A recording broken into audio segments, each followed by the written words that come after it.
My name is Natalie Brooks. I'm 34 years old, and for 9 years my husband convinced me we were barely surviving. He told me we couldn't afford a vacation. He told me we couldn't replace the water heater when it broke in the middle of January. He told me I was selfish for buying a $40 winter coat, careless for putting gas in my old Honda twice in 1 week, and unrealistic for asking if we could finally start the adoption process we had talked about since our second anniversary. Money doesn't just appear because you want something, Natalie, Ethan used to say. So I believed him. I worked late. I tutored students after school. I stopped getting my hair done. I returned birthday gifts before he could see the receipts. I even handed him the $38,000 my mother left me before she died, because he looked me in the eye and said, "Your mom would want this money to protect our future." I thought I was being a good wife. I thought sacrifice was what marriage looked like. Then, on a Friday afternoon at 3:17, while I was standing alone in my 4th grade classroom cutting construction paper for Monday's bulletin board, my phone rang. The caller ID said Queen City Federal Bank. I almost ignored it. Thank God I didn't. A woman named Marissa from the Fraud Prevention Department asked if I had authorized a transfer of $87,400 to Sunhaven Title Company. I laughed at first. Not because it was funny, because the number was so impossible. My brain rejected it before my heart could understand it. "I'm sorry," I said. "You must have the wrong person. I don't have $87,000. There was a pause. Then Marissa said very carefully, "Mrs. Brooks, this transfer is being requested from an account titled Ethan and Natalie Brooks Household Reserve. The current balance is $90,216.44. I sat down in one of my students' tiny blue chairs. My knees just gave out. I had never heard of that account. I had never seen one statement. I had never signed one form. And yet my name was on it. My social security number was on it. My phone number was listed as the primary verification contact.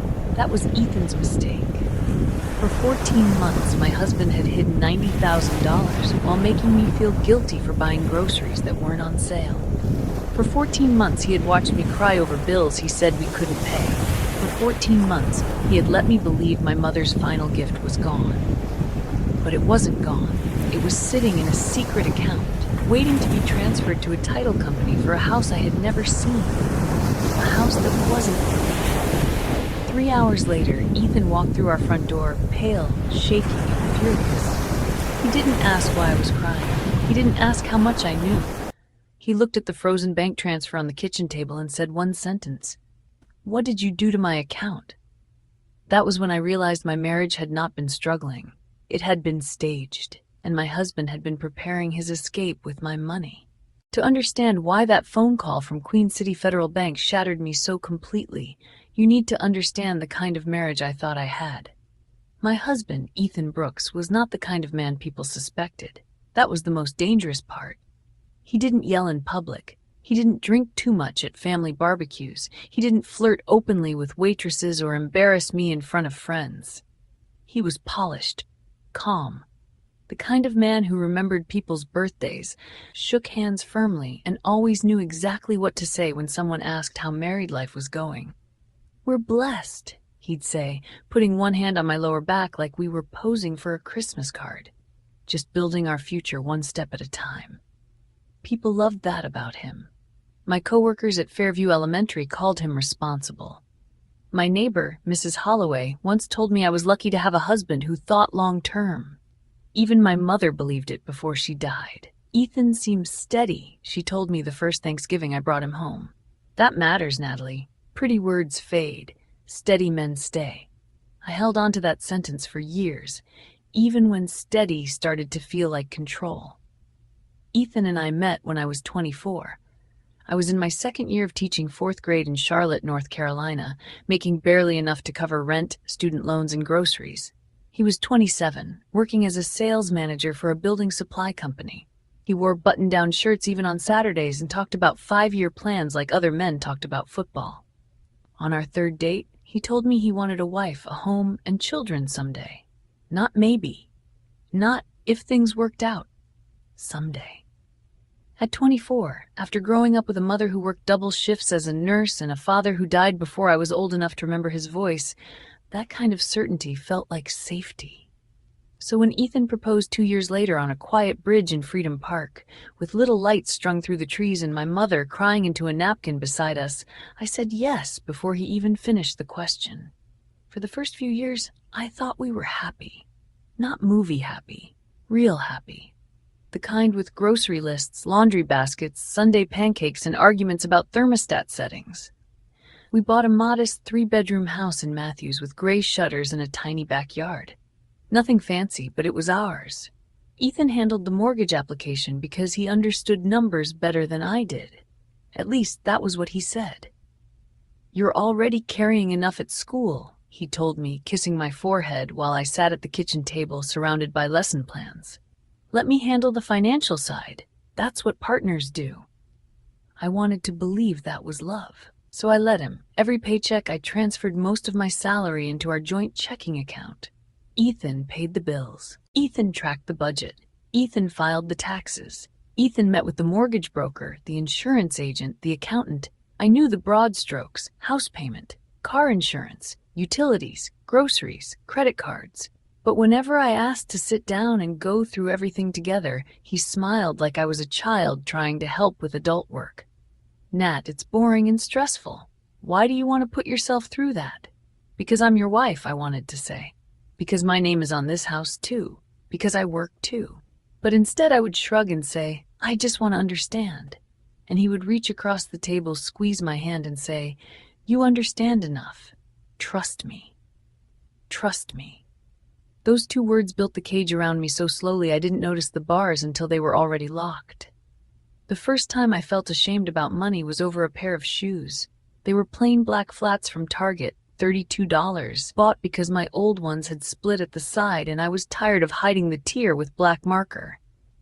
I came home, left the bag on the kitchen counter, and Ethan looked at the receipt before he looked at me. $32? I laughed because I thought he was joking. He wasn't. "Ethan, my shoes were falling apart." He sighed, the way people sigh when they're trying to stay patient with someone unreasonable. "I'm not saying you can't have shoes, Natalie. I'm saying little things add up. You always think it's just $30, just $40, just one dinner out. Then you wonder why we can't get ahead." I remember standing there with the Target bag in my hand, feeling smaller than I had felt in years. "I don't always do that," I said quietly. He softened then. That was part of the pattern. First the sting, then the comfort. "Hey," he pulled me into his arms. "I know you're trying. I just have to be the bad guy sometimes, because someone has to protect our future." Our future. He always made it sound noble. After that, I started checking prices obsessively. I stopped buying coffee on the way to school. I packed leftovers even when there weren't enough leftovers to make a real lunch. I wore the same winter coat for 6 years, even after the zipper broke and one of my students asked why I had a safety pin holding it shut. Ethan noticed my sacrifices. He praised them when it suited him. "That's my girl," he said one night when I told him I'd canceled my gym membership. "See, this is how we build something." But somehow, his sacrifices never looked like mine. He bought a new Apple Watch because it helped him track work calls. He joined a golf league because clients expected networking. He upgraded his phone because his old one was slowing down business. When I asked if those things were in the budget, his face hardened. "Don't start, Natalie." Just like that, I became the nagging wife, the difficult wife, the wife who didn't understand pressure. So I stopped asking. By our 7th anniversary, Ethan had turned money into a language where he was always fluent and I was always wrong. If the electric bill went up, it was because I left lights on. If groceries cost too much, it was because I bought name-brand cereal like we're rich. If my car needed repairs, it was because I didn't maintain it properly, even though Ethan was the one who always said we couldn't afford maintenance. My Honda Civic was 11 years old by then. The air conditioning stopped working during one of the hottest summers Charlotte had seen in years. Every afternoon, I drove home from school with the windows down, sweat sticking my blouse to my back, my hair plastered to my neck. A repair shop quoted me $900. Ethan laughed when I told him. $900 for cold air? Roll down the windows. It's 96 degrees outside. Then drink water." He said it like a joke. It didn't feel like one. That same week, a package arrived for him. A new set of golf clubs. I saw the receipt before he snatched it off the counter. $1,200. When I stared at him, he said, "I told you, client relationships matter in my field." "So your golf clubs are an investment, but my car having air conditioning is a luxury?" His eyes went flat. "You're being emotional." That sentence became his favorite weapon. You're being emotional. You're overreacting. You don't see the bigger picture. You're not good with money. I heard those words so many times, they eventually started using my own voice. Then my mother died. Her name was Martha Whitaker, and she was the only parent I ever really had. Cancer took her in 8 months. Fast, cruel, and undignified. By the end, she was so thin I could feel every bone in her hand when I held it. Ethan came to the hospital twice. Both times he stood near the door and checked his phone. After the funeral, I learned she had left me $38,000 from a small life insurance policy. It wasn't a fortune, but to me it felt like my mother's last breath turned into protection. I wanted to save it. Maybe use part of it for adoption fees. Maybe finally repair the kitchen cabinets she always teased me about. Maybe put it somewhere safe with only my name on it. Ethan had other ideas. "Nat," he said, sitting beside me on our bed 3 nights after the funeral, his voice soft and careful. "Your mom loved you. She wanted you secure. Right now, the smartest thing we can do is use that money to clean up our debt." "What debt?" He looked disappointed that I had asked. "Credit cards, medical bills, back taxes from the house deduction issue. Things I've been shielding you from because you were already dealing with your mom. Shielding me." That was what he called hiding things. "I thought we were okay," I said. He took my hand.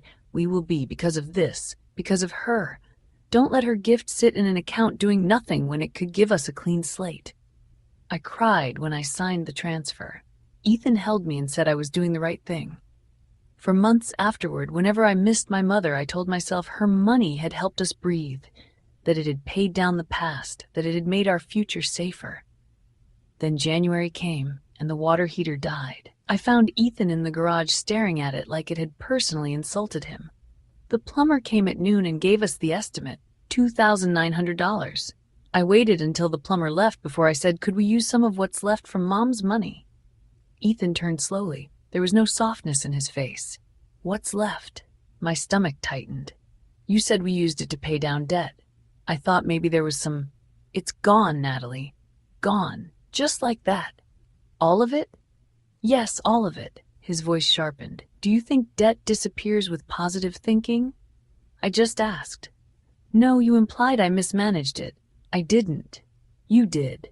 He stepped closer, lowering his voice. "I am carrying this entire household on my back, and you're standing here asking why your inheritance isn't available for hot showers." I felt my face burn. "That's not fair. What's not fair is me working every day to keep us afloat while you act like money magically appears because you're uncomfortable." That night, I took a cold shower. I stood under the freezing water with one hand pressed against the tile and cried as quietly as I could. Not because of the water, because I had started to wonder if maybe Ethan was right. Maybe I was selfish. Maybe I didn't understand money. Maybe my mother's final gift really was gone because grown-up life was just that expensive. The next morning, I put on my broken winter coat, drove my Honda with no heat on the passenger side, and went to teach 26 fourth graders how to divide fractions. I smiled all day. Teachers are good at that. We can stand in front of a classroom with our private lives burning behind us and still say, "Good morning, friends." Like our hearts aren't sitting in pieces under our desks. By Friday afternoon, I had almost convinced myself to apologize to Ethan for asking about the money, for upsetting him, for not trusting him enough. I was alone in my classroom at 3:17, cutting yellow construction paper into little stars for the bulletin board, when my phone rang. Queen City Federal Bank. I almost didn't answer. Then I did. And in less than 60 seconds, a stranger named Marissa told me the truth my husband had spent 14 months hiding. We were not broke. My mother's money was not gone. And Ethan Brooks was not protecting our future. He was building one without me. For a few seconds, I didn't say anything. I just sat there in one of my students' tiny blue chairs, surrounded by construction paper stars, glue sticks, and half-finished spelling worksheets, listening to a stranger tell me my husband had hidden more money than I had made in almost 2 years. $90,216.44. The number didn't feel real. It floated somewhere above me, too large and too impossible to land. "Mrs. Brooks?" Marissa asked gently. "Are you still there?" I looked down at my hand. The scissors were still in it. I hadn't even realized I was gripping them so tightly my fingers had gone white. "Yes," I whispered. "I'm here." "I understand this is unexpected," she said, and I could hear the shift in her voice now. The careful professional tone people use when they realize something is very wrong but can't say it outright.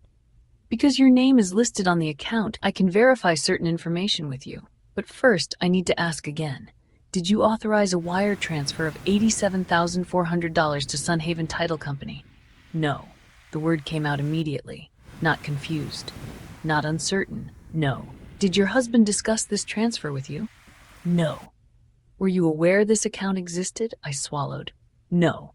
There was a pause long enough for me to hear the hum of the fluorescent lights above my classroom door. Then Marissa said, "Mrs. Brooks, I recommend you come to the branch in person as soon as possible. We can place a temporary hold on the outgoing transfer while we review authorization." "Can you stop it now?" I asked. "I can flag it pending in-person verification. But because it is already in the wire queue, time matters." Time matters. My eyes moved to the clock above the whiteboard. 3:23 p.m. I was supposed to meet with a parent at 3:45. I was supposed to finish grading math quizzes. I was supposed to pick up groceries because Ethan had circled 3 coupons in the weekly flyer and told me not to forget them. Instead, I stood up so fast the little chair scraped the floor. "I'm coming," I said. I don't remember locking my classroom. I don't remember walking through the hallway. I only remember passing the bulletin board outside Mrs. Patel's room and seeing the words written in bright marker, "Honesty builds trust." I almost laughed. Then I almost threw up. Queen City Federal Bank was 12 minutes away from the school. I made it in 9. The whole drive, my phone kept lighting up in the cup holder. Ethan. First call. Second call. Third. Then a text. "Where are you?" Another. "Did the bank call you?" Another. "Natalie, answer your phone." I didn't. By the time I pulled into the bank parking lot, my hands were shaking so badly I had to sit there for a moment before I could unbuckle my seatbelt. The building was ordinary. Red brick, glass doors, a little sign by the entrance advertising home loans and high-yield savings. People were walking in and out like it was just another Friday afternoon. For them it was.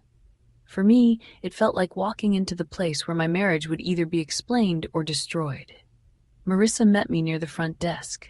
She was younger than I expected, maybe early 30s, with dark hair pulled into a neat bun and a navy blazer over a cream blouse. Her expression was kind, but not soft. There was a firmness behind her eyes that made me feel like she had seen this kind of thing before. "Mrs. Brooks?" I nodded. "I'm Marissa Lane. Please come with me." She led me into a small office with a glass wall and closed the door. A branch manager named Jordan Pike joined us a minute later, carrying a folder and a tablet. "Before we discuss the account," Jordan said, "we need to verify your identity." I gave them my driver's license, my social security number, my date of birth, my address. Every answer felt like evidence that I existed in a life I apparently didn't control. Jordan tapped on the tablet, then turned the screen slightly away from me. "Mrs. Brooks, the account in question was opened 14 months ago. It is titled Ethan Brooks and Natalie Brooks Household Reserve. Both names are listed as joint owners." I didn't open it. "We understand that is your position." "It's not my position, it's the truth." He nodded carefully. Marissa slid a printed summary across the desk. I stared. There it was. My name, Ethan's name, an account number ending in 6048. Current balance, $90,216. Pending outgoing wire, $87,400. Recipient, Sunhaven Title Company. Money. Earnest money and closing funds. I read the words again. Closing funds. I knew enough to know what that meant. Someone was buying property, and that someone was using money I didn't know existed. "What is Sunhaven Title?" I asked, even though I already understood enough to be afraid of the answer. Jordan folded his hands on the desk. "A title company. They typically handle real estate closings. Real estate. I pressed my fingers against the paper to keep them from trembling. My husband and I aren't buying a house. Marissa and Jordan exchanged a quick look. It lasted less than a second, but I saw it. Jordan said, "The bank cannot speak to the purpose behind the transfer instructions, but because you are stating that you did not authorize the wire, we can place a temporary freeze on the account while our fraud department reviews the matter." "Do it. Mrs. Brooks, once we freeze the account, neither account holder will be able to move funds until the review is complete." "Good." He waited like he expected me to hesitate. I didn't. "Freeze it," I said again. Jordan typed something into his system. Marissa looked at me. "Would you like a transaction summary?" "Yes." "How far back?" "All of it." That was the first time I heard my own voice sound different. Not loud, not angry, cold. Marissa printed the statements while Jordan stepped out to make a call. The printer behind her made small mechanical sounds, one page after another, as if it were calmly producing proof of every lie I had swallowed. When she handed me the stack, I saw the first deposit, $12,000 from Brooks' joint checking, then another, $8,500 from federal tax refund. I remembered that refund. Ethan had told me we owed most of it back because of a filing adjustment. Another deposit, $22,000 from Carolina Home Equity Line. I stopped breathing. "Home equity line?" I asked. Marissa looked down at the page, then back at me. "That appears to be the source listed." "I don't have a home equity line." Her expression tightened. "The property on file is your residence in Matthews." My mouth went dry. "Our house." He had borrowed against our house, with my name on it. The next page showed smaller transfers over several months. $1,400, $2,000, $975, $3,600. Always from accounts I recognized, but never in amounts large enough to trigger panic by themselves. Then I saw it, $38,000. Transfer from Natalie Brooks. Date, April 18th of last year. My mother's money. The room seemed to tilt. I heard Ethan's voice in my memory, soft and steady beside me on our bed. "We'll use it to clean up our debt. A clean slate, Anne. Your mom would want this." I touched the number with one finger. It had not gone to debt. It had not protected our future. It had been hidden. My mother had worked 12-hour shifts for 30 years. She had worn the same nursing shoes until the soles were cracked. She had clipped coupons, bought second-hand furniture, and packed peanut butter sandwiches for lunch so she could leave me something when she was gone. And Ethan had buried her final gift in a secret account. I didn't cry. Not yet. Some hurts are too large for tears at first. They just make you still. Marissa lowered her voice. "Mrs. Brooks, do you have somewhere safe to go tonight?" The question snapped me back. I looked up at her. "Why are you asking me that?" "Because in cases involving disputed joint accounts, especially when one party was unaware of the account, conversations at home can become difficult." Difficult. That was a polite word. My phone buzzed again. "Ethan." This time a voicemail appeared, then a text. "Do not talk to anyone else at the bank until I get back."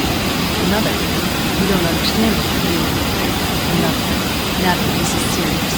For the first time in years, I didn't feel the need to apologize. I turned the phone around and showed Marissa. Her eyes moved over the message. She didn't comment on it. She didn't have to. Jordan returned a few minutes later. "The wire has been suspended," he said. "The account is under temporary restriction pending review. Our fraud department will contact both account holders. I also recommend you consult legal counsel, especially because your name appears on the account opening documents." "Can I see those documents?" "Not today. We have to request the full file from records, but we can provide confirmation that your name, social security number, and phone number were used during account setup." "And the email?" Jordan hesitated. "The statement delivery email is not one we have confirmed with you." "Read it." He looked uncomfortable. Marissa looked at him. After a moment, he said, "Statements were sent to nbrooks.reserve@protonmail.com." I almost laughed again. "Not my email. Not even close." "What about the mailing address?" "A P.O. box in Pineville." I had never rented a P.O. box in my life. Ethan had not just hidden money, he had built an entire paper wall around it, a fake email, a separate mailing address, my real phone number, probably because he needed one legitimate detail for verification and assumed the bank would call him first anyway. That was his mistake, the smallest mistake. The only reason I was sitting there. By the time I left the bank, it was almost 5. The sun was dropping behind the buildings, turning the glass doors gold. I sat in my car with the statements in my lap and finally opened Ethan's voicemail. His voice came through tight and controlled. "Natalie, whatever they told you, don't react emotionally. That account is complicated, and you're going to make a mess if you start freezing things you don't understand. Call me back. Now. Don't react emotionally. Even then. Even with $90,000 hidden from me. Even with my mother's money sitting in an account I'd never seen.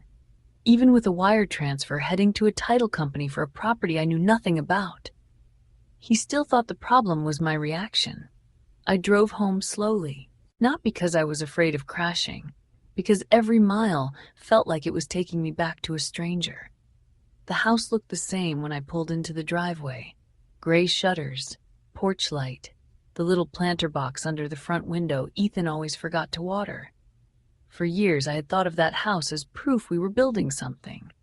Now it looked like a stage set, pretty from the outside, hollow behind the walls. I went inside and placed the transaction summary on the kitchen table, one page on top, the one showing the $90,002.44 balance and the frozen wire to Sunhaven Title. Then I waited. Ethan came home at 6:11. I heard his car before I saw him. The garage door opened, then closed. His footsteps came through the mudroom fast, too fast. When he walked into the kitchen, his tie was loosened, his face pale, his phone still in his hand. His eyes went straight to the papers, not to me, not to my face, not to the fact that I had been sitting there in silence for almost an hour. To the papers that told me everything. "What did you do?" he asked. No hello, no explanation, no confusion, just accusation. I stood on the other side of the table. I froze the transfer. His jaw tightened. "You had no right." I looked down at the account title, Ethan and Natalie Brooks Household Reserve. "My name is on the account." "You don't understand what that account is for." "You're right," I said. "I don't, because my husband opened it without telling me." He exhaled hard, like I was exhausting him. "Natalie, this is exactly why I didn't tell you." The sentence landed like a slap. "Because I'd find out you were hiding $90,000. Because you panic. You always panic." I stared at him. For years that would have worked. For years I would have stepped back, lowered my voice, tried to prove I was reasonable. But not that night. Not with my mother's $38,000 sitting between us in black ink. Where was the money going, Ethan? It was an investment. What property? He looked away, just once. But I saw it. What property? I asked again. His voice sharpened. You wouldn't understand. Try me. He put both hands on the back of a chair and leaned forward. I have spent 9 years keeping this family above water. 9 years making hard decisions while you played schoolteacher and acted like being nice to children pays the mortgage. The words were so cruel I almost flinched. Almost.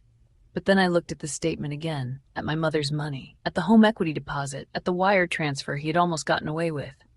No, I said quietly. You spent 9 years making sure I never saw the water. His face changed then. Not guilty, not sorry, angry, cold. The mask slipped for the first time, and underneath it was not a man trying to protect our future. It was a man furious that I had interrupted his escape. He pointed at the papers. You need to call the bank tomorrow and unfreeze that account. I picked up the stack and held it against my chest. No. His eyes narrowed. What did you say? I said no. The kitchen went silent. For the first time in our marriage, Ethan Brooks had given me an order, and I had not obeyed it. He stared at me like he didn't recognize me. That made 2 of us, because the woman standing in that kitchen, holding proof of his lies, did not feel like the wife who had apologized for buying shoes. She felt like someone waking up. And Ethan knew it. That was why he was scared. Ethan didn't speak for almost a full minute. He just stood there in our kitchen, one hand still gripping the back of the chair, staring at me like I had done something unforgivable. Not him. Me. That was the part that made my stomach turn. He had hidden $90,000. He had moved my mother's inheritance into a secret account. He had borrowed against our house without telling me. He had almost wired $87,400 to a title company for a property I knew nothing about. And somehow in his mind, I was the one who had crossed the line. "You're making this bigger than it needs to be," he finally said. His voice had changed. The anger was still there, but now it was wrapped in that careful, patient tone he used when he wanted me to feel unreasonable. I had heard that voice in grocery aisles, in car repair shops, at our kitchen table with bills spread between us. That voice meant, "Calm down, Natalie." That voice meant, "You're embarrassing yourself." That voice meant, "Let me take control again." I tightened my grip on the bank statements. I asked you where the money was going, and I told you it was an investment. What kind of investment? A real estate opportunity. With Sunhaven title? Yes. Then why didn't you tell me? He laughed once, sharp and humorless. Because of this. He gestured toward me like I was the problem standing in the room.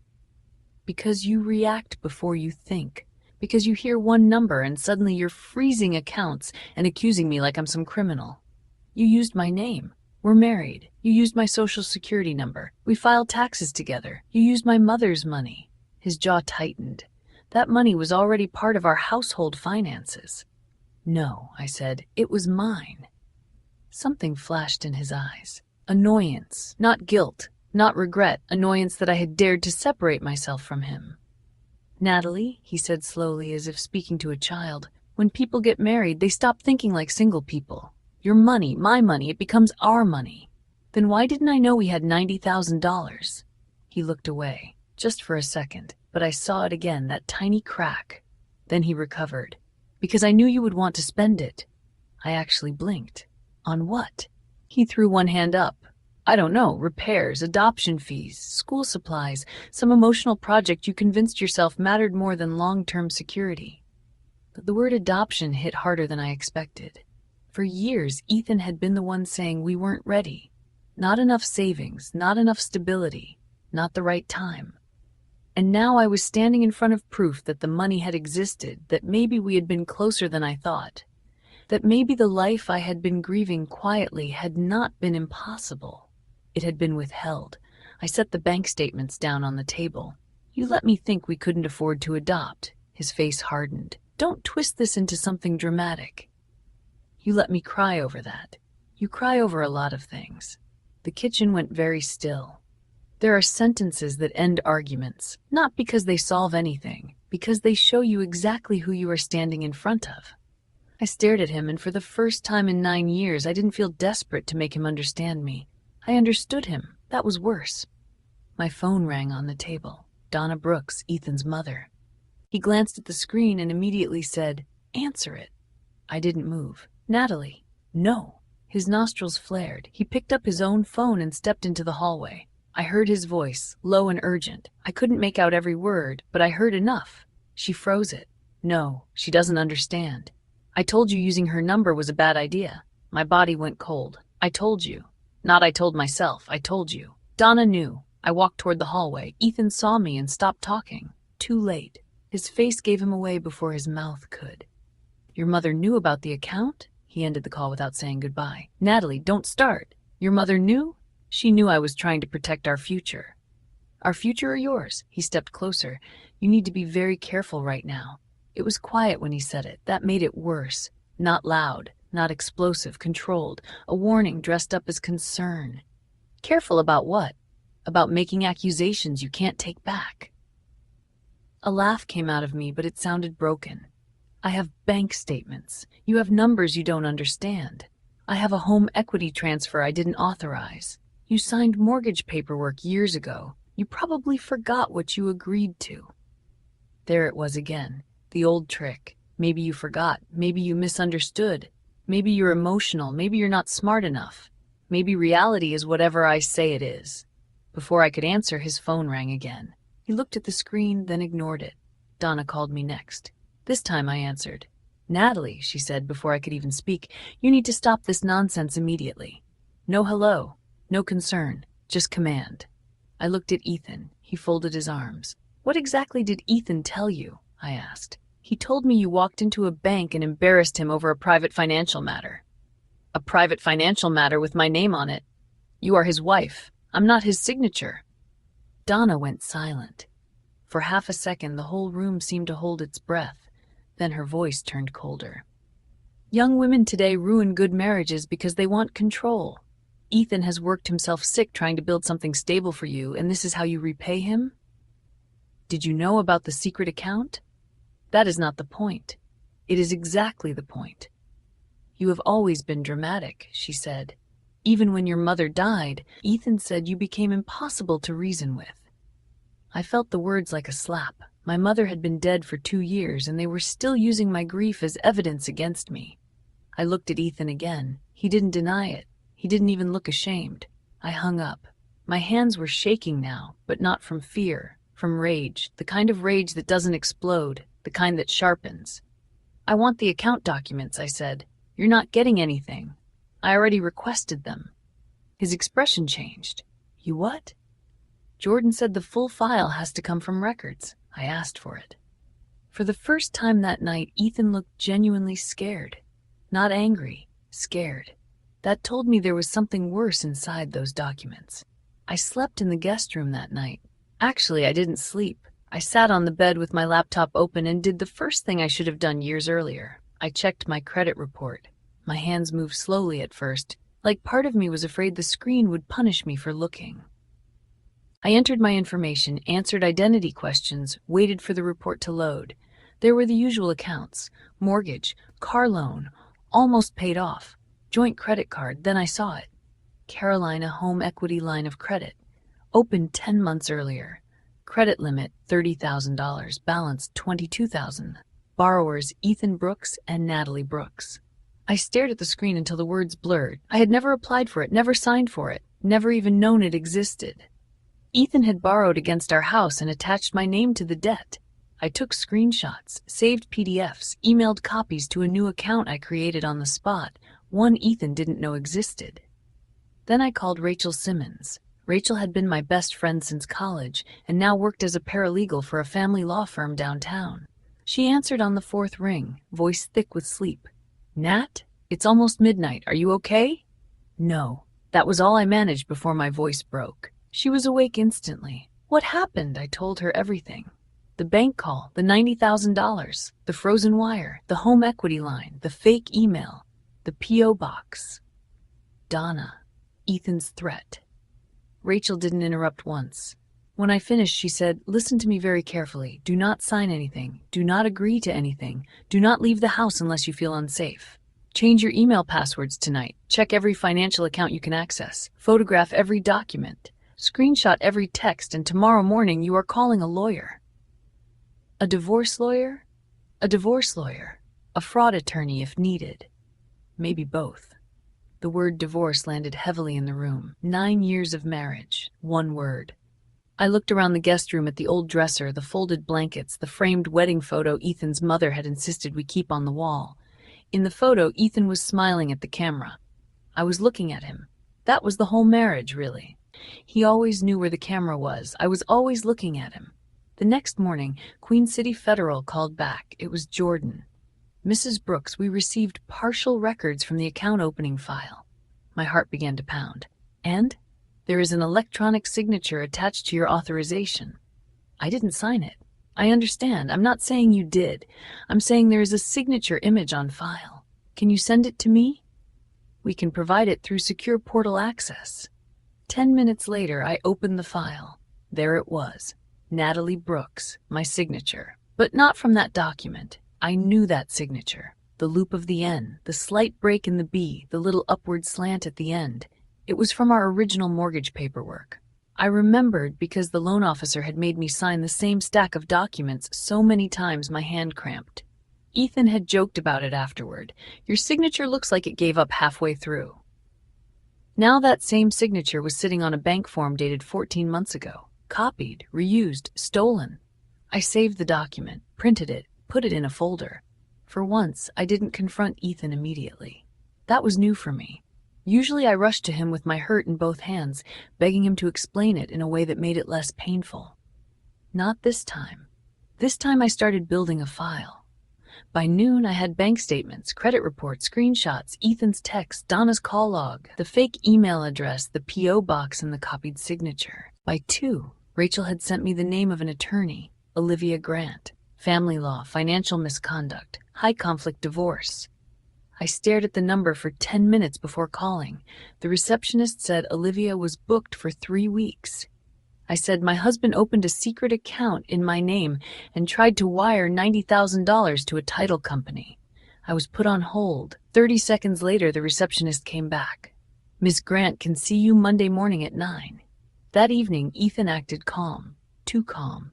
He came home with flowers from the grocery store, white lilies. I hated lilies, he knew that. My mother's funeral had been full of them. He placed them on the kitchen island like a peace offering. I don't want us to become enemies, he said. I looked at the flowers, then at him. Then why did you forge my signature? His face emptied, completely. For 1 second there was nothing there. No husband, no partner, no mask, just calculation. Then he smiled. Small, tired, disappointed. Natalie, he said softly, you really need help. I almost believed him. That was the frightening part. Even with the proof in my desk drawer, even with the copied signature printed in black and white, some trained part of me still wanted to ask, do I? That was what 9 years of being corrected does to a person. It teaches you to doubt your own eyes. He stepped closer. I'm serious, you're spiraling. You're turning normal financial planning into a conspiracy. You're calling banks, pulling credit reports, accusing my mother. What happens when your principal hears you're unstable? My breath caught. There it was. Not just a threat to our marriage, a threat to my job, my classroom, my students, the one part of my life that still felt like mine. If you contact my school, I said, I'll show them the bank documents. His smile faded. You don't want to go to war with me. No, I said. I didn't. Then I walked past him into the guest room and locked the door. That night, after Ethan fell asleep on the couch, I went back to the family laptop. I don't know why. Instinct, maybe. Or maybe some part of me knew that men like Ethan always miss something because they think no one else is smart enough to look. The browser history had been mostly cleared. Mostly. But not completely. In the search bar, 3 recent suggestions appeared when I typed the letter S. Sunhaven Title Closing Checklist. Separate Property Marital Funds, North Carolina. Madison Cole Ballantine Townhome. I stopped breathing. Madison Cole. I knew that name. Ethan had mentioned her before. Marketing department. Work friend. Nothing to worry about. I typed her name into the search bar with shaking hands. Her LinkedIn came up first. Madison Cole, marketing coordinator. Same company as Ethan. Then Instagram, public profile. Blonde hair, bright smile, expensive restaurants, rooftop cocktails, and 3 weeks earlier, one photo. A set of silver keys on a marble countertop. Caption, new beginnings are worth the wait. In the corner of the photo, barely visible, was a man's wrist, a navy suit sleeve, a silver watch. Ethan's watch, the one he bought last month and told me was a work bonus. I sat in the dark with the laptop glowing in front of me and finally understood. The money wasn't just hidden, it had a destination. A house, a woman, a life. And none of it included me. I did not sleep that night.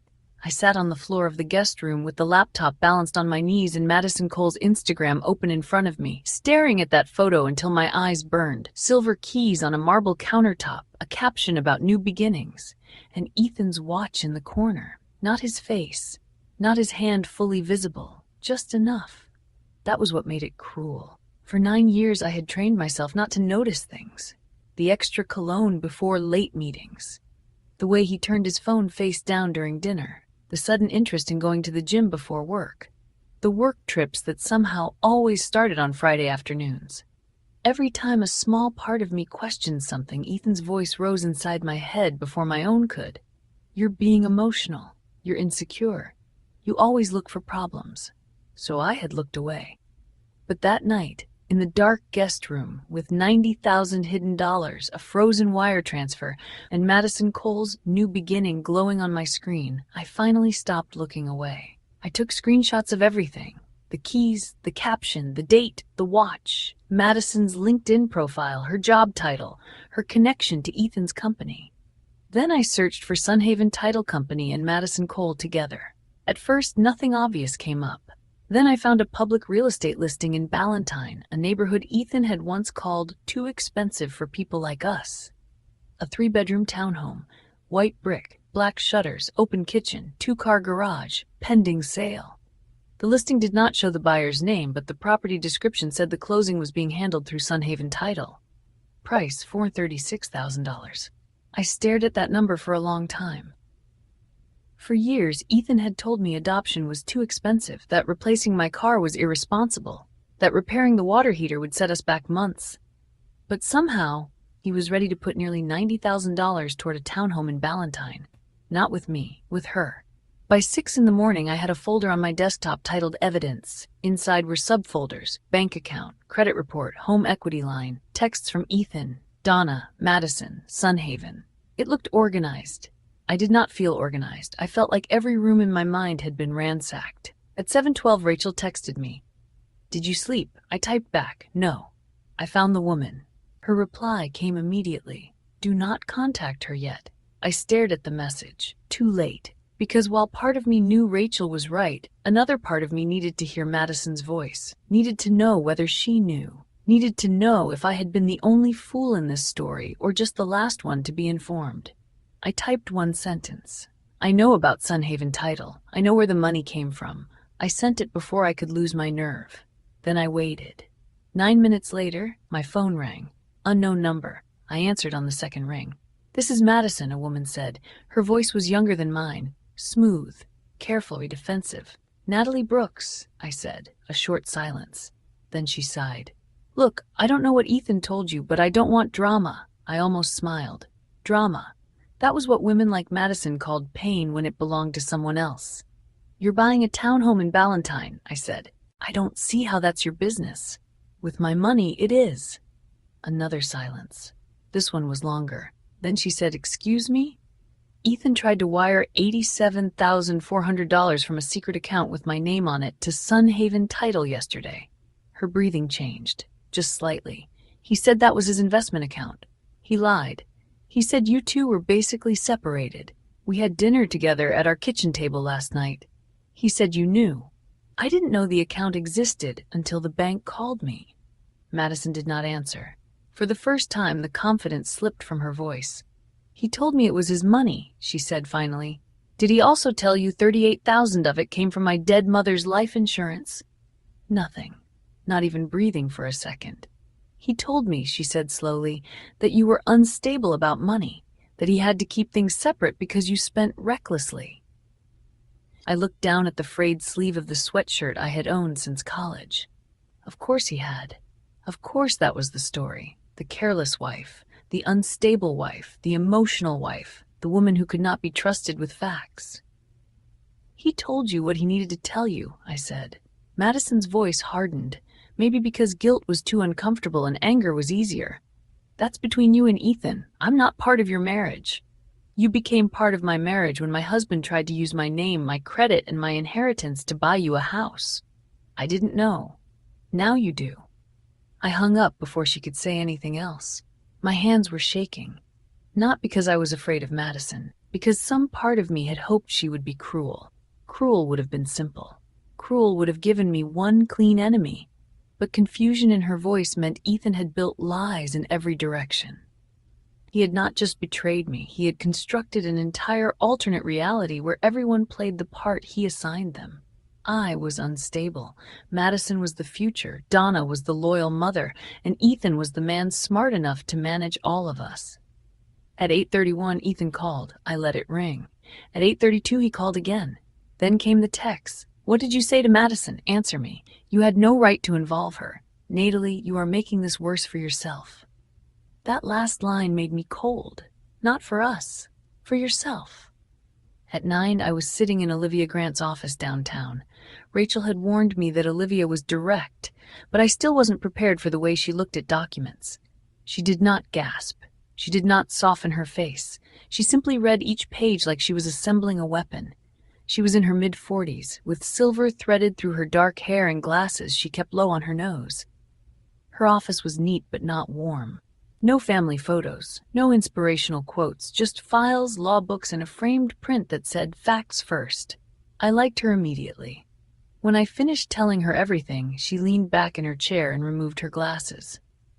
"Natalie," she said, "I'm going to be very clear with you. This is not just a bad marriage." I swallowed. "This is financial misconduct, potential forgery, possible identity theft, marital asset dissipation, and if the home equity line was opened without your informed consent, we may have grounds to challenge that debt as well." The words sounded official, heavy, real, not emotional, not dramatic, real. What do I do? I asked. We file first. My stomach twisted. For divorce? For divorce, temporary financial restraining orders, exclusive use of the marital residence if necessary, and an emergency motion preventing Ethan from moving, hiding, borrowing against, or transferring any marital assets. She tapped the bank statement. The frozen account helps us. The bank already stopped the wire. That gives us a window. How long? Not long enough to wait for him to become honest. I almost laughed. Olivia continued, I'll also send a notice to Sunhaven Title that the funds intended for their closing are disputed marital funds connected to alleged unauthorized account activity. That should make them very uncomfortable. Can they still close on the house? Not easily. Title companies don't like transactions with fraud allegations attached. For the first time since the bank call, I felt something other than panic. Not relief. Not yet. But structure. A path. Something to do with my hands besides tremble. Olivia slid a legal pad toward me. I need every date you remember. When your mother died, when the inheritance transferred, when Ethan mentioned major debts, when the home equity line appears on your credit report. Every suspicious work trip, every message, everything. I started writing. April 18th, $38,000 trans, January 14th, water heater fight. Friday, 3:17 p.m. bank call. The more I wrote, the clearer the pattern became. Ethan had not snapped one day and made a bad decision. He had planned, opened the secret account, redirected statements to a fake email, rented a P.O. box, moved small amounts slowly, used my mother's money, borrowed against our house, waited until the balance was large enough, then tried to send almost all of it to Sunhaven Title. This was not betrayal in a moment. This was betrayal with a calendar. By noon, Olivia had drafted the first filings. By 1:15, her paralegal sent the letter to Sunhaven Title. By 2:03, Sunhaven replied. That was when the next layer surfaced. Olivia called me into the conference room and turned her laptop around. Natalie, they sent preliminary closing correspondence. I leaned forward. There was an email from Ethan. Subject, confirmation of funds. My wife is aware of the transfer and supports the investment. Attached is her signed consent for use of household reserve funds. Attached. Signed consent. Mouth went dry. Olivia opened the PDF. It was one page. A short statement saying I approved the use of $87,400 from the household reserve account for the purchase of real property associated with Madison Coal, described as a family investment. At the bottom was my signature. Natalie Brooks. Only it wasn't from mortgage paperwork this time. I knew that signature too. The long curve in the N, the slightly messy K. The way the final S ran upward, it was from a thank you card. Thanksgiving at Donna's house 6 months earlier. Donna had insisted I write a note thanking her for hosting, even though I had cooked half the food and cleaned the kitchen afterward. I remembered signing that card at her dining room table with Ethan standing behind me. I remembered him saying, Mom keeps everything. She's sentimental like that. Sentimental. No. Useful. I felt the room tilt. He took this from a card, I whispered. Olivia's face did not change, but her voice got colder. Then we add that to the filing. I pressed my hand against my stomach. His mother gave it to him. Maybe. Maybe not. We don't allege what we can't prove yet. But we preserve the evidence. Preserve the evidence. That phrase became my anchor. Not panic. Preserve. Not scream. Document. Not beg him to explain. File. When I got home, Ethan was already there. His car was in the driveway. The porch light was on even though it was still afternoon. For one wild second, I thought about driving past the house and never going back. But my name was on that mortgage. My mother's money was in those statements. My life was inside that house. I walked in. Ethan was standing in the kitchen, still in his work clothes, phone clenched in one hand. You contacted Madison, he said. I set my purse down. Yes. You contacted Sunhaven. My lawyer did. The word lawyer hit him exactly where I wanted it to. His face changed. You hired a lawyer? Yes. Natalie, do you understand what you've done? For the first time in years, I said, yes. He laughed, but there was no confidence in it. You think some attorney is going to save you? From what? Your own marriage? From the debts you opened in my name, marital finances, from the signature you copied, electronic authorization, from the letter you forged for Sunhaven. His mouth closed. There it was, the silence, the tiny delay before the lie. I stepped closer. Was it the Thanksgiving card? His eyes flickered, just once. But enough, I nodded. Donna kept it, didn't she? You sound insane. No, I sound informed. That was when he slammed his palm against the kitchen island. The sound cracked through the room. I flinched before I could stop myself. He saw it, and for a second, satisfaction crossed his face. Small, ugly. You are destroying everything, he said. No, Ethan, I found what you already destroyed. You don't have any idea what I've sacrificed for this family. I looked at him, the expensive watch, the tailored shirt, the man who had watched me drive through summers without air conditioning while he saved for another woman's house. You didn't sacrifice, I said. You skimmed. His face went white with rage. Then his phone rang. Madison. Her name appeared on the screen. Neither of us moved. It rang until it stopped. Then mine buzzed. A new email from Olivia. Subject filed. I opened it while Ethan watched me. Natalie, the petition for divorce and emergency financial restraints has been filed. Ethan will be served at his workplace tomorrow unless you instruct otherwise. I looked up. Ethan must have seen something in my face because his anger shifted into alarm. What is that? I locked my phone. Tomorrow, I said, you should probably wear a nice suit. His eyes narrowed. Why? Because you're getting served in front of the woman you tried to buy a house with. For once, Ethan Brooks had nothing to say. Ethan did not sleep at home that night. He grabbed his keys at 11:43 p.m., slammed the front door hard enough to rattle the little frame of my mother's photo in the hallway, and drove away without telling me where he was going. I didn't ask. For 9 years, I had asked where he was going. For 9 years, he had trained me to feel guilty for wanting answers. That night, I let the silence answer for him. I sat at the kitchen table until almost 2 a.m, with Olivia's email open on my phone and the bank statement spread across the wood like evidence in a courtroom drama I never wanted to star in. The house was quiet in a way it had never been quiet before. Not peaceful, exposed. Every wall seemed to know something I didn't. Every drawer, every cabinet, every framed photo looked suspicious now, like there might be another fake document folded behind it. Another secret account buried under years of grocery receipts and birthday cards. At 6:15 the next morning, Ethan came back. I heard the garage door, the slow footsteps, the pause outside the kitchen. When he walked in, his shirt was wrinkled. His hair was damp like he had showered somewhere else, and there was a red mark on his neck that he had not bothered to hide well enough. I looked at it, then at him. He touched his collar. You're really going through with this? He asked. No apology, no explanation, just disbelief that I had not folded overnight. Yes, I said. You're making a mistake. No, I made a mistake when I trusted you with everything I had. His mouth tightened. You'll regret humiliating me. I almost smiled.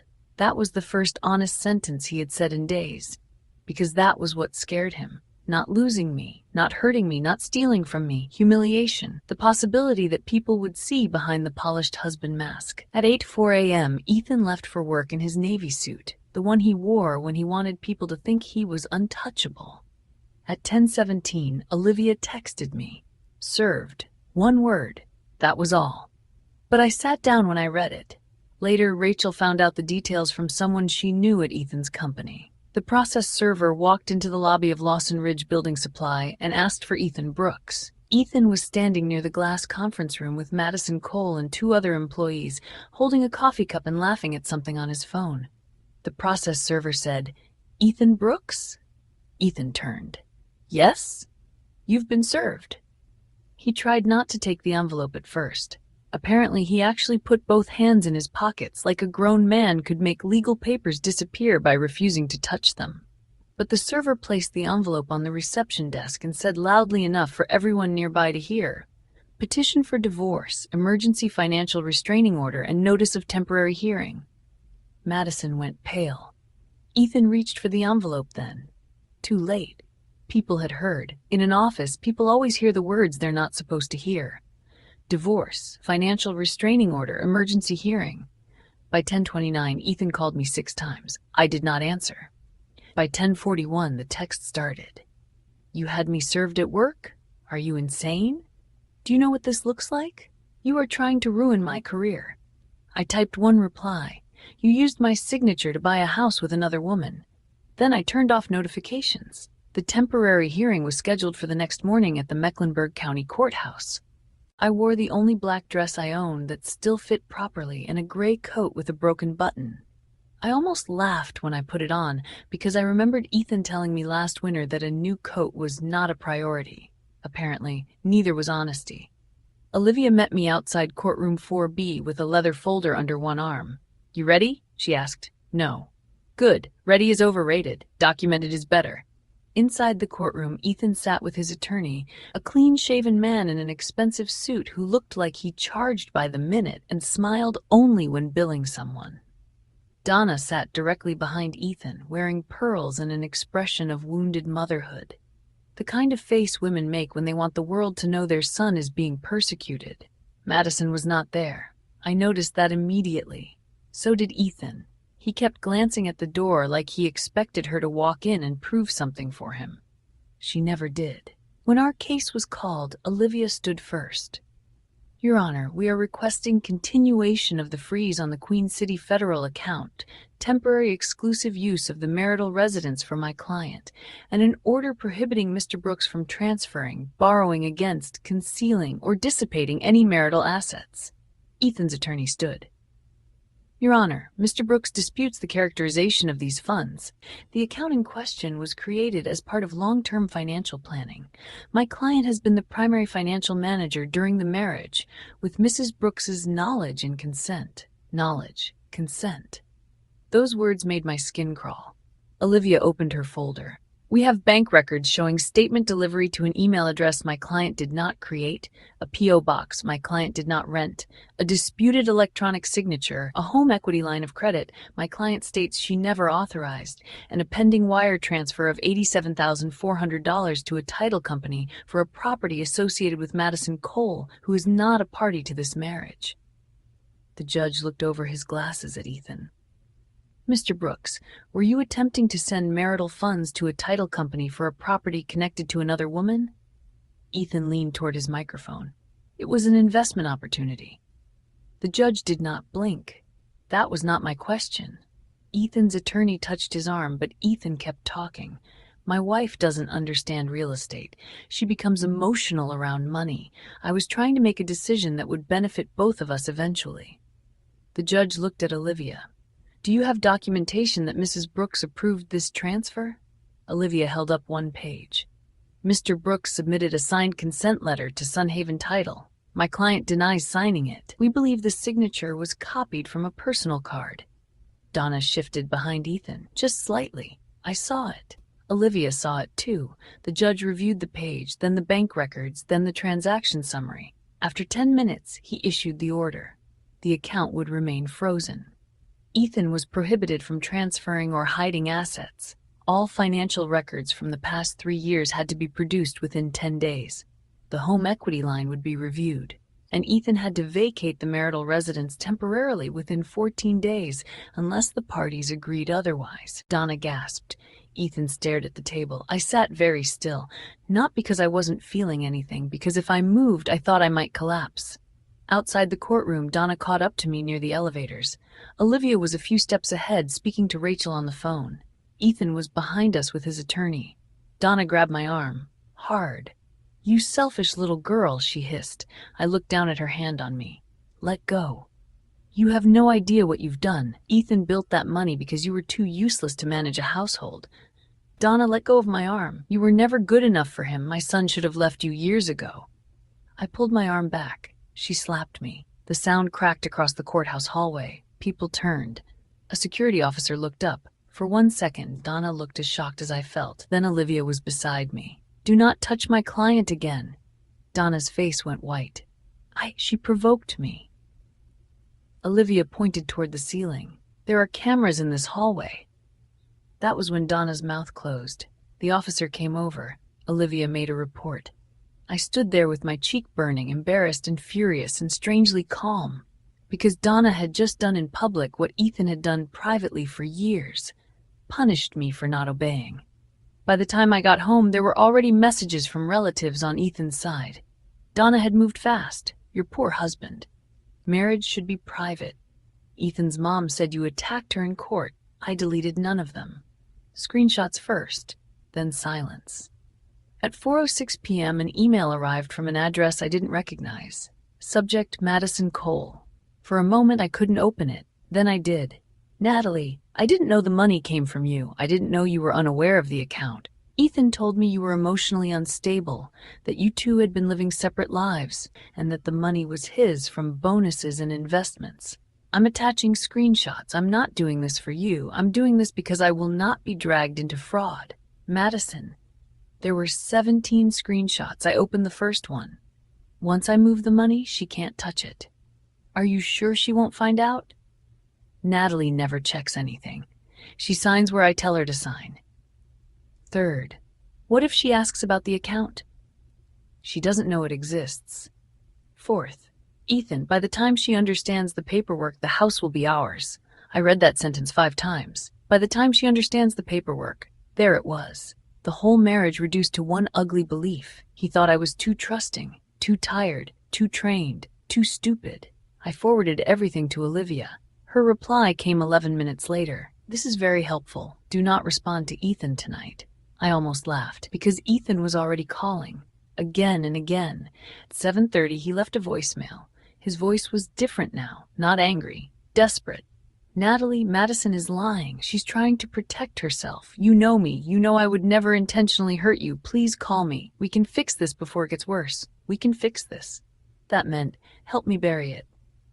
The next morning, Olivia called with more news. Ethan's financial disclosures are going to be ugly, she said. Why?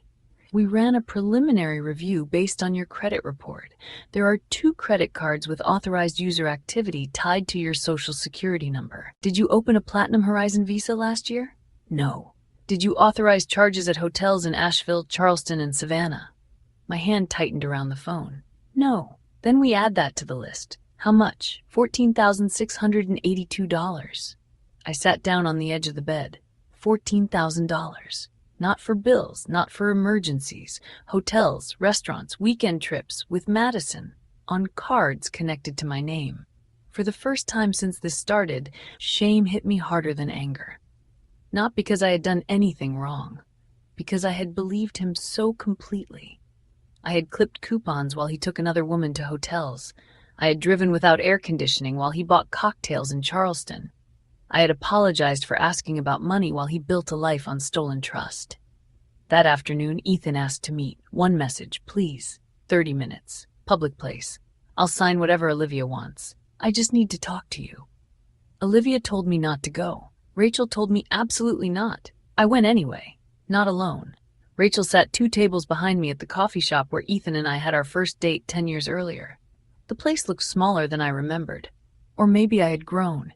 Ethan arrived 5 minutes late. No suit this time. Just jeans, a gray sweater, dark circles under his eyes. He looked human in a way he rarely allowed himself to look. For one dangerous second, I remembered loving him. Then he sat down and said, "You've made your point." Whatever softness I felt died immediately. My point? Yes, I'm embarrassed. Madison's gone. My attorney says this could get bad. You win, Natalie. I stared at him. You think this is about winning? What else do you want from me? The truth. I waited. Finally, he said, I was unhappy. 3 words. As if that explained $90,000. As if unhappiness forged signatures. As if unhappiness borrowed against a house. As if unhappiness turned my mother's death into startup capital for his affair. You could have left, I said. I would have lost everything. So you decided I should lose it instead? His mouth twitched. I knew you'd land on your feet. You always do. That was the moment. Not the bank call. Not Madison's screenshots. Not Donna's slap. That sentence was when the last piece of me that still mourned him went quiet. He had known I would suffer. He had counted on my strength as permission to hurt me. I stood up. Natalie, he said quickly. Wait. No. Please, I'm sorry. I looked at him across the little table where we had once talked about marriage, children, and the future. No, Ethan. You're caught. Then I walked out. Rachel followed me to the parking lot and pulled me into a hug. I didn't cry until I got into her car, and even then it wasn't because I missed him. It was because I finally understood that the man I loved had never been trapped in our marriage. He had been using it as cover. 3 days later, Ethan's attorney contacted Olivia. They wanted to settle. Not because Ethan was sorry, because Madison had given us the messages, because the bank had frozen the account, because the judge had seen enough, because for the first time in 9 years Ethan Brooks was no longer controlling the story.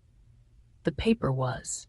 The settlement meeting took place on a Thursday morning in Olivia Grant's office. It was raining in Charlotte that day, not storming, just a steady, gray rain that made the windows look blurred, like the whole city had been smudged with a wet thumb. I remember thinking it was strange how ordinary everything felt. People were driving to work, coffee shops were opening, children were walking into schools with backpacks and untied shoes. And I was sitting at a long conference table across from the man who had spent 14 months stealing my future in pieces. Ethan looked smaller than he used to. That was the first thing I noticed. Not physically. He was still tall, still broad-shouldered, still wearing one of his expensive suits. But something about him had collapsed. The confidence was gone from his face, the easy command in his voice, the polished certainty that had made so many people believe he was the responsible one. He sat beside his attorney with both hands folded on the table. No wedding ring. I noticed that too. Olivia sat beside me with a folder so thick it barely closed. Rachel was behind us, not speaking, just there because she knew I needed someone in the room who remembered who I was before Ethan taught me to doubt myself. Ethan's attorney opened first. My client is prepared to resolve this matter efficiently and privately. Privately. That word almost made me laugh. Ethan had wanted everything private when privacy protected him. The secret account, the fake email, the P.O. box, the forged signature, Madison, the home equity line, my mother's money. All private, until the bank called me first. Olivia did not smile. Then your client should be prepared to agree to full financial restitution and disclosure. Ethan's attorney shifted in his chair. We are not admitting criminal wrongdoing. Olivia opened her folder. You do not have to admit it today. The documents admit enough. The room went quiet. She laid the evidence on the table, one stack at a time. Queen City federal statements, the suspended wire transfer to Sunhaven title, the copied signature from the mortgage paperwork, the consent letter with the signature taken from Donna's Thanksgiving card, the Carolina home equity line of credit, the credit cards connected to my social security number, Madison's screenshots, Donna's courthouse incident report. Each stack landed softly on the table, but everyone felt like a door closing on Ethan. Olivia said, "Here are my client's terms." Ethan looked at me then. Not at Olivia. At me. As if he expected me to soften. As if somewhere inside me there was still the wife who returned shoes to keep peace. There wasn't. Olivia continued. First, the full balance of the Queen City federal account, $90,216.44, remains frozen until divided by court order or transferred into my firm's escrow account. Ethan's jaw tightened. Second, the $38,000 from Martha Whitaker's life insurance policy is to be returned to Natalie as separate property. At the sound of my mother's name, something moved in my chest. Martha Whitaker. For 2 years, Ethan had turned my mother's final gift into a lie. Now her name was in a legal document. Clean, specific, protected. Third, Olivia said, Ethan assumes full responsibility for the unauthorized credit card debt totaling $14,682, along with any interest and fees. Ethan's attorney started to object. Olivia raised one finger. Fourth, Ethan assumes responsibility for the disputed home equity line unless and until the lender determines fraud occurred. If the lender releases Natalie from liability, Ethan remains solely responsible. Ethan looked down. His hands were clenched now. Fifth, Ethan will reimburse Natalie for attorney fees incurred as a result of emergency filings caused by his financial misconduct. His attorney exhaled sharply. Sixth, Ethan vacates the marital residence within 14 days and does not return without written agreement or court authorization. That was when Ethan finally spoke. This is insane. His voice was low, but the old anger was there. The one I knew, the one that had made me shrink. Only this time I did not shrink. Olivia turned her head slightly. What part? Ethan looked at me. You're taking everything. I stared back at him. No, I said. I'm taking back what you hid. His face flushed. I made mistakes. I almost hated how calm I felt. No, Ethan. A mistake is forgetting to pay a bill. A mistake is missing an appointment. You opened an account behind my back. You moved my inheritance. You forged my signature. You borrowed against our house. You tried to buy property with another woman." His mouth tightened. "And you lied," I said. "Every day, for over a year." He looked away first. That was new. In the end, he signed most of it that morning. Not because he wanted to, not because he was sorry, because Madison's messages made trial dangerous, because the bank had frozen the account, because Sunhaven Title had already backed out of the closing, because his employer had started asking questions about company card charges in Asheville, Charleston, and Savannah, because the story he built was falling apart faster than he could replace it.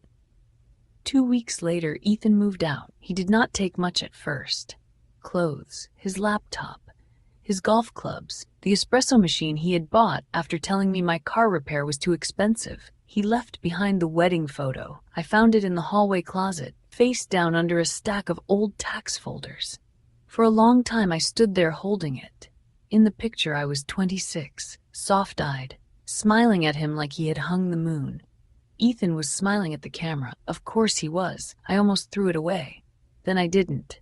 I took the photo out of the frame, folded it once, and placed it inside the evidence folder. Not because I wanted to remember loving him, because I needed to remember what trusting the wrong person had cost me. The house felt different after he left. At first, the quiet scared me. I was used to listening for his mood before I entered a room, used to checking receipts before throwing them away, used to practicing sentences in my head so he wouldn't twist them. "Can we afford this?" "I'm sorry, I didn't realize. You're right, I'll return it." Those phrases lived in my mouth for years. After Ethan left, they had nowhere to go. The first thing I did was call the plumber, the same company that had quoted us $2,900 for the water heater. When the technician arrived, he looked at the unit and said, "Yeah, this should have been replaced months ago." I laughed. Not because it was funny, because I had spent months taking cold showers in a house that secretly had $90,000 sitting in a bank account. When he gave me the invoice, I signed it with my own pen. Natalie Brooks, my real signature. Not copied, not stolen, not attached to a lie. The technician asked if I wanted to put it on a payment plan. "No," I said, "I'll pay it now." And I did, with my own account, from my own money, without asking permission. I cried after he left. Not hard. Not the kind of crying that breaks you open. Just quiet tears in a warm shower, steam filling the bathroom, water running over my face. For the first time in months, the water was hot. For the first time in years, the decision had been mine. The final divorce hearing happened in July. By then, Ethan had lost his job. Officially, Lawson Ridge Building Supply called it a resignation. Rachel called it what it was. They gave him a chance to leave before they fired him. Madison was gone too. She transferred to another company in Raleigh and sent one final statement through her attorney confirming that Ethan had misrepresented his marital status, the source of the funds, and my consent. I never spoke to her again. I didn't need to. Donna tried once more. She called me 3 days before the hearing from a blocked number. When I answered, she said, "You have destroyed my son." I stood in my kitchen looking at the new water heater receipt pinned to the fridge with a magnet from my mother's old hospital. "No, Donna," I said. "I survived him." She called me cruel. I hung up. At the hearing, Ethan looked tired, older. The judge reviewed the agreement, asked a few questions, and signed the order. I received my mother's $38,000 back. Ethan assumed the fraudulent debts. The remaining funds from the secret account were divided heavily in my favor because of financial misconduct. The house would be sold and my portion protected. Ethan was ordered to pay a significant portion of my legal fees. No dramatic speech, no shouting, no last-minute confession, just a judge's signature turning years of lies into consequences. As we left the courtroom, Ethan caught up to me near the stairs. For a second I thought he might apologize. I don't know why. Maybe some foolish part of me still wanted one clean human moment after all that damage. Instead, he said, "Was it worth it?" I looked at him. "What?" "All of this," he said. "The lawyers, the money, the humiliation. Was it worth destroying 9 years over a bank account?" There it was. Even at the end, he still thought the crime was getting caught. I took a breath. "I didn't destroy 9 years over a bank account," I said. "I ended a marriage because you turned 9 years into a hiding place." He stared at me. I continued. You thought the money would buy you a new life, but it bought me the truth. Then I walked away. 3 months later, I moved into a smaller house on the other side of Charlotte. It had pale yellow walls, a creaky front porch, and a kitchen window that caught the morning light. The first time I walked through it, the realtor apologized because the backyard was small. I told her small was fine. I did not need impressive. I needed honest. I opened a new savings account at Queen City Federal Bank. Marissa helped me set it up. When she saw my name on the appointment schedule, she smiled gently and said, "It's good to see you again, Mrs. Brooks." I almost corrected her. The divorce had allowed me to return to my maiden name, Whitaker, if I wanted to. But I had decided not yet. Not because I wanted Ethan's name, because I wanted to take my time choosing what came next. "This account is only in your name," Marissa said, sliding the paperwork toward me. "Only in your name." Those words meant more than she knew. I named the account Martha Whitaker Fresh Start Fund. My mother had left me protection once. Ethan had stolen it. Now I was building it again, one deposit at a time. On the first Sunday in my new house, I made pancakes. Not because Ethan liked them, not because marriage needed a ritual, because my mother used to make them after night shifts when she was too tired to stand but wanted me to feel loved anyway. I sat at my little kitchen table with coffee, pancakes, and a notebook full of numbers I understood because I had written them myself. My budget, my savings, my bills, my future. No fake email, no P.O. box, no hidden account, no man telling me I was too emotional to know the truth. My name is Natalie Brooks. I'm 34 years old. My husband hid $90,000 in a secret account and thought I would never find out. He was almost right.